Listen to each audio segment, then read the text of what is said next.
For thousands of years, we've been on this quest to understand the most complex thing we know of, our own intelligence. I mean, it's the very thing that defines us, right? So, how in the world would you even begin to build an artificial version of that? Well, the story of how we've tried is a pretty fascinating journey, and it all kicks off with one simple idea. Yeah, this quote from a foundational AI text, it just gets right to the heart of it. Homo sapiens, man the wise. Our intelligence is, well, it's everything. It's how we see the world, how we make sense of it, how we guess what's coming next. In a world that's way more complex than any one of us, it's our ultimate tool for survival, for everything really. So, how do you build an artificial mind? That's the big one, isn't it? It's the central challenge that has driven the entire field of AI since day one. And the answer, well, it's this incredible story of evolution. Okay, so to really wrap our heads around how you build an artificial mind, we need a main character for our story. And in the world of AI, that character is called the intelligent agent. This is the concept we're going to follow all the way through. So, what is an intelligent agent? It's actually a really simple idea. It's just anything that can sense its environment and then act on that environment to try and achieve a goal. It could be a robot vacuum cleaning your floor, a program playing chess, or even a self-driving car navigating a city. And the way this agent works is a super simple constant loop. Step 1, it perceives. It gathers info from the world with sensors like cameras or mics. Step 2, it thinks. It processes that info and decides what to do. And step 3, it acts. It uses motors or software to actually do something. Perceive, think, act. That's it. That's the basic loop for all intelligence, whether it's ours or a machine's. All right, so the very first real attempt to build one of these agents, it was based on an idea that's, believe it or not, over 2,000 years old. The idea was to build a mind that runs on nothing but pure, cold, hard logic. And the main tool they used? The syllogism, which was first nailed down by Aristotle. It's basically a way to build a completely foolproof argument. You know the classic one, if all humans are mortal is true, and Socrates is a human is true, then the conclusion, Socrates is mortal, has to be true. No ifs, ands, or buts. It's just logic. So this approach, which some people call good old-fashioned AI, created an agent that was basically the perfect rule follower.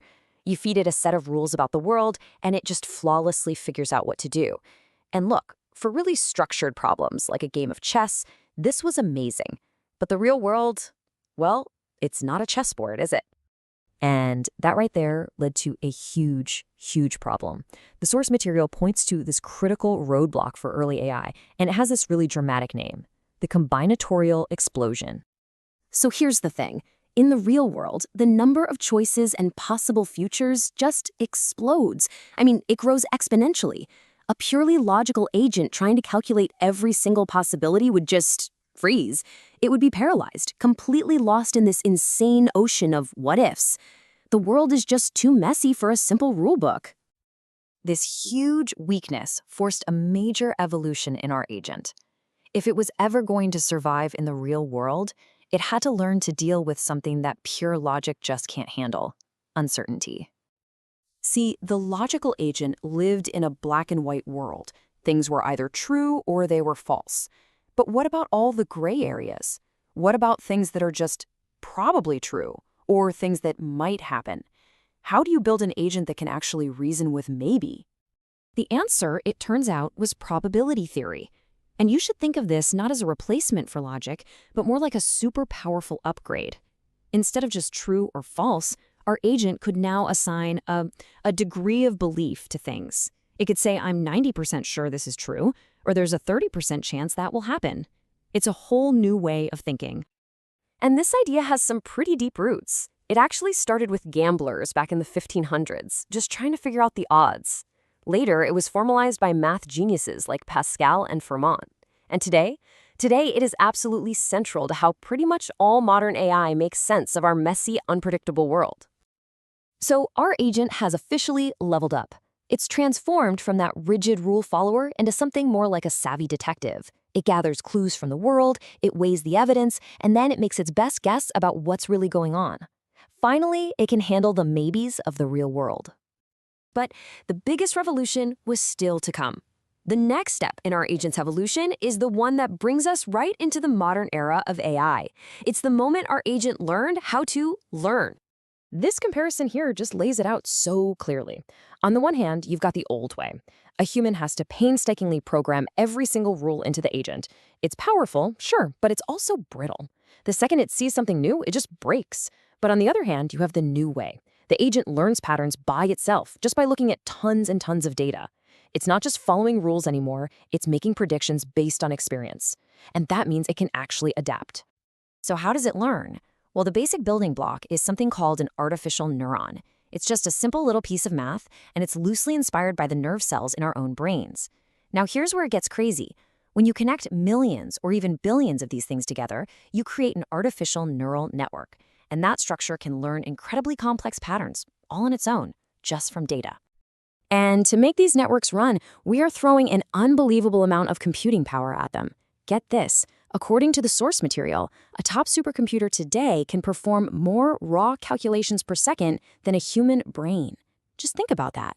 We are applying an absolutely astronomical amount of power to get these things to learn.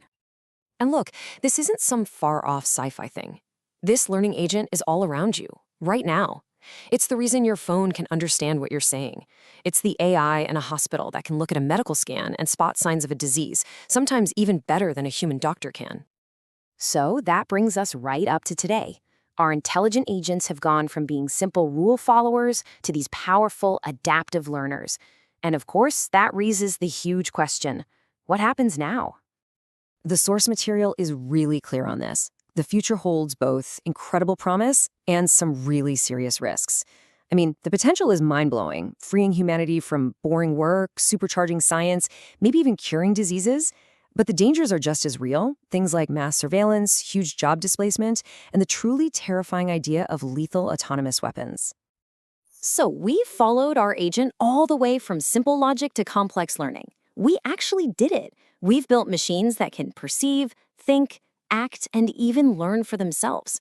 The technical challenge is being met. But that leaves us with the most important challenge of all, doesn't it? Our agents are learning to think. Now, we have to teach them what matters.